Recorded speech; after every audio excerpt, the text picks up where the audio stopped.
আসসালামু আলাইকুম রহমতুল্লাহি ওয়া বারাকাতুহু। প্রিয় দর্শক, দেশে কিংবা প্রবাসে, কাছে কিংবা দূরে, যারা যেখান থেকে দেখছেন, কিউএস টিউনে আপনাদেরকে স্বাগত জানাচ্ছি। আমি মোহাম্মদ নাসির উদ্দিন হেলালি। আশা করি সবাই ভালো আছেন।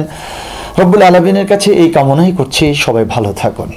এরপরেও আমাদের মাঝে অনেকে ডিপ্রেশনে পড়ে যান, অনেকে টেনশানে পড়ে যান, অনেকে বিভিন্ন চিন্তায় হতাশা ভুগছেন। তাহলে এ থেকে পরিত্রাণের কি কোনো উপায় আছে? হ্যাঁ, অবশ্যই আছে। আপনি ইমানদার, আপনি মোমেন, আপনি মুসলমান যদি তাই হন, তাহলে হতাশা কিসের? আলহামদুলিল্লাহি ফিস-সাররাই ওয়াদ-দাররা।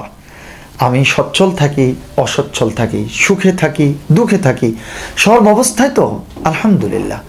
ইমানদার ভালো আছে, আলহামদুলিল্লাহ। ইমানদার যদি কষ্টে থাকে, সেটাও আলহামদুলিল্লাহ। কষ্টের মাধ্যমে গুনাহ মাফ হয়, অসুস্থতার মাধ্যমে গুনাহ মাফ হয়।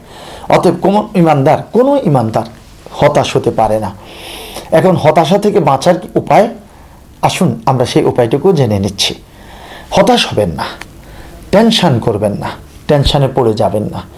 কখনো আপনি ভালো আছেন, আলহামদুলিল্লাহ। কখনো দেখবেন যে অসুস্থ, অথবা কোনো না কোনো কারণে আপনি বিপদ মুসিবতে পড়ে গেছেন।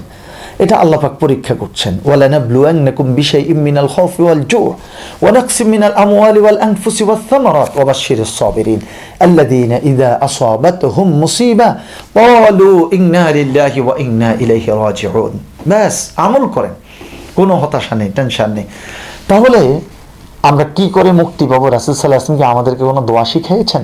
হ্যাঁ, রাসূল সাল্লাল্লাহু আলাইহি ওয়াসাল্লাম বলছেন, তুমি যদি মুসিবতে পড়ো, হতাশাগ্রস্ত হও, তুমি বেশি বেশি পড়ো লা হাওলা ওয়ালা কুওয়াতা ইল্লা বিল্লাহ, লা হাওলা ওয়ালা কুওয়াতা ইল্লা বিল্লাহ। তুমি বেশি বেশি পড়ো ইয়া হাইয়্যু ইয়া কাইয়্যুমু বিরহমাতিকা আস্তাগীসু। আর রাসূল সাল্লাল্লাহু আলাইহি ওয়াসাল্লাম নিজেও দোয়া করেছেন, আমাদেরকে দোয়া শিখিয়ে দিয়েছেন। আল্লাহুম্মা ইন্নী আউযু বিকা মিনাল হাম্মি ওয়াল হাযানি ওয়া আউযু বিকা মিনাল আজজি ওয়াল কাসলি ওয়া আউযু বিকা মিনাল জুবনি ওয়াল বুখলি ওয়া আউযু বিকা মিন গলাবাতিদ দাইনি ওয়া কাহরির রিজাল। আল্লাহ আমাদের সকলকে আমল করার তৌফিক দান করুন। আবারও বলছি, হতাশ হবেন না, হতাশ হবেন না।